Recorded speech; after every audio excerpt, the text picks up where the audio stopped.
Hey, hey, hey. Time for another Out of This World story from rSpace. Marriage. That wonderful institution where two people vow to be together through thick and thin. Or not. Today on rSpace, until death do us part. Except instead of death, it's the death of trust. Up first, OP's post-marital nightmares are the new normal. My newlywed wife cheated on me, and I'm beyond hurt. I don't know what flair to put because I honestly never thought I'd have to post here. I'm male 22 and my wife is female 21. We got married young because we both agreed there was no reason to wait and we wanted to spend our lives together. We've only been married 2 months. For reference, we work at the same job. I close and she usually opens, but we have 2 days a week off together. Last night I noticed she seemed upset. She was guilty about something and I had to coax out of her what happened. A guy she had slept with regularly before we started dating was about to move away from our city. He invited her out to lunch one last time and she made it seem like he was one of her first friends when she moved here, so I didn't think anything of it and told her to be safe. I went in to close that Monday and she got off work and had a smoothie with him.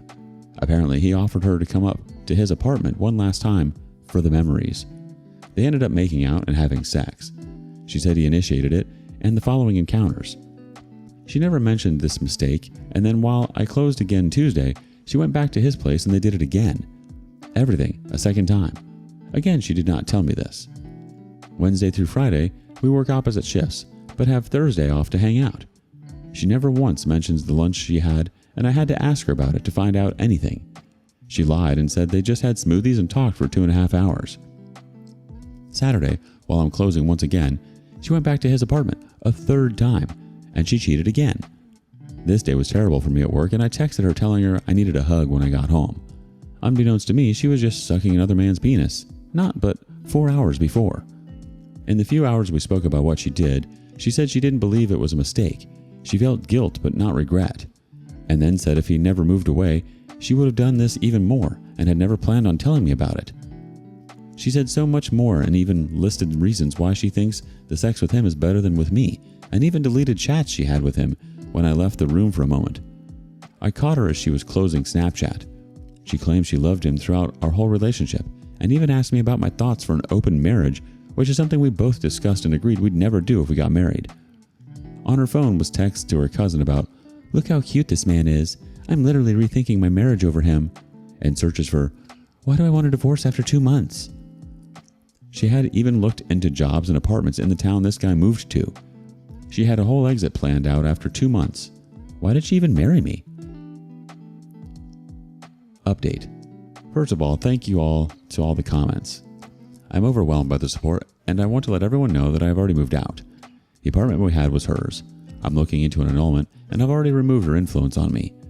When I moved out, I took most of my belongings with me. My brother, who still lives in the city and works for a moving company, will get the larger items.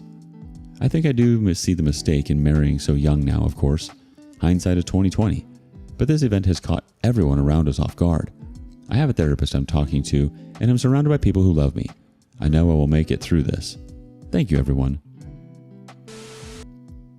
When we're looking for nostalgia, normally you'd look through a photo album. Her excuse about not regretting it but feeling guilty? Classic. That's like saying, "I'm sorry I got caught." You said it yourself. Hindsight is 20/20. And now you have a crystal clear view of the mistake of marrying someone whose loyalty is about as strong as wet tissue paper. Update. I had posted on here about a week ago about my newlywed wife who cheated on me 3 times instead of being honest with me. She tried to get me to bend my personal values so low as to enter into an open marriage with her and her affair partner. I have since left her.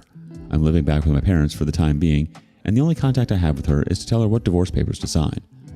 But I keep having dreams about threesomes and orgies. They're sickening because I would never participate in those. It's not something I'm at all comfortable.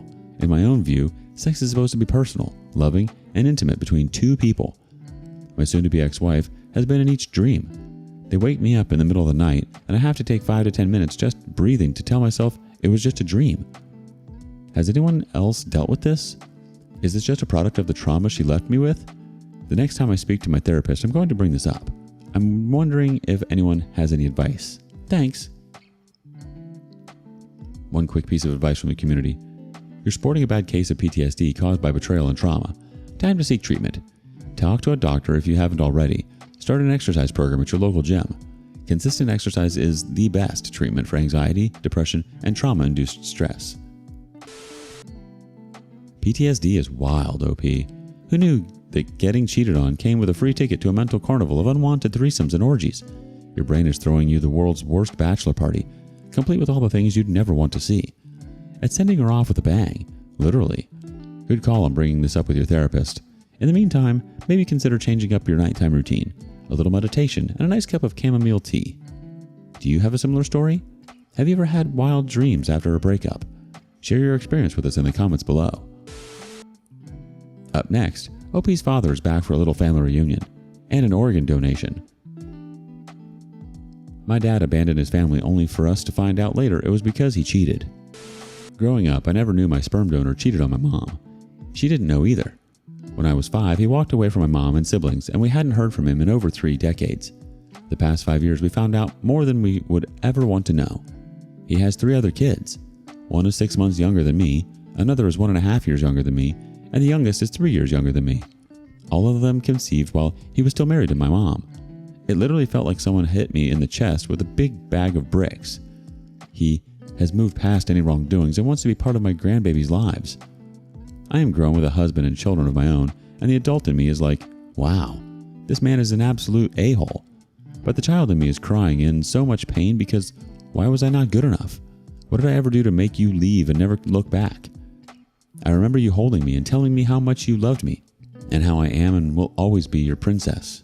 Was all of that a lie? I have a wonderful husband who has been so supportive and held me when I would have random moments when I break down. Random moments where I feel like I'm a terrible mother because I'm just like my father. Random moments where I feel like I'm not and will never be good enough. And while he tells me I'm the best thing that ever happened to him and the best mom our kids could ask for, their words, he's just restating it. I don't feel that at all. I hate how after all this time, this man can still make me feel less than, and I don't even know him. It's one thing growing up knowing your father is a deadbeat.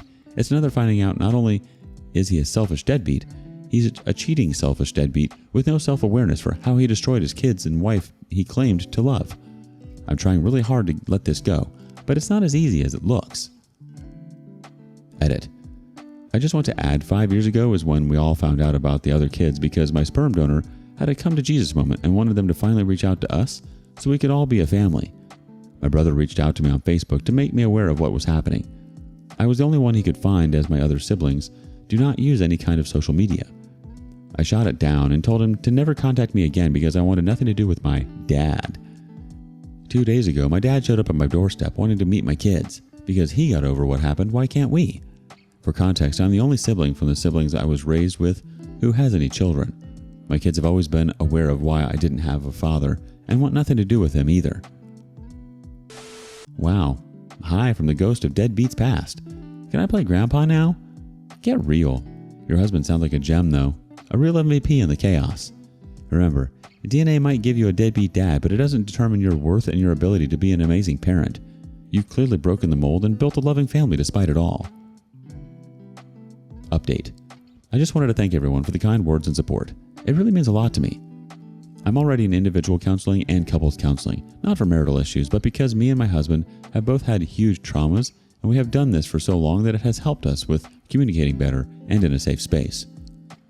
I found out my sperm donor only reached out because one of the kids he raised needs an organ, and he thought the quick way was in through me and my children. I have contacted a relative who is an attorney, and he's going to issue them a cease and desist letter. If they continue, I'll be pursuing a restraining order. My attorney also mentioned if they don't stop, he will contact the Attorney General about my sperm donor's whereabouts, as he still owes over $90,000 in back child support. Hopefully, the threat of jail and having a lien placed on all of his wages will be enough to get him and his family to back off. A thought from the community. Your story sounds very similar to my wife's.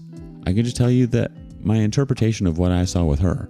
First of all, my parents were always as good to me as they knew how to be, and I had a strong desire to help my wife patch things up with her 2 parents in any way that I could. I now look back on this as a mistake. They were never capable of change and just continued hurting her. In the 31 years I've known my wife, I have seen her dad for about 5 days if I'm remembering correctly. Every time he would notify her that he was coming to visit, I would see this hope in her that This was the time he was going to show her that he actually loved her. It never happened. It was awkward at best with no affection. And then he was off back to his real family with the 3 stepdaughters that were always more important to him than his own 2 daughters. When she finally gave up trying to have a relationship with him, I think it was a huge burden lifted off of her. Her stepmom recently called to let her know he was dying. She wished her the best, and that was it. Didn't cry, nothing. I'm not necessarily telling you going no contact would be the best solution here, but don't be afraid to consider it. Lastly, about the grandkids. You may be thinking that it would be cruel of you not to let their grandfather be a part of their lives. What I witnessed is that the grandkids could sense my wife and her father were uncomfortable around each other, so of course they were going to be uncomfortable around this stranger as well. It's unlikely he's going to be able to have any real relationship with them unless he's willing to put in the work to fix his relationship with you. Best wishes, and sorry you're going through this. It's heartwarming to see you and your husband supporting each other through this mess, OP, and props to you for getting legal on him. Maybe you should ask your attorney to draft a "don't even think about contacting me for body parts" clause while he's at it. Yikes. What would you have done? And thank you for joining us today on rSpace. Be sure to like and subscribe and hit that notification bell so you don't miss out on our next video. See you next time.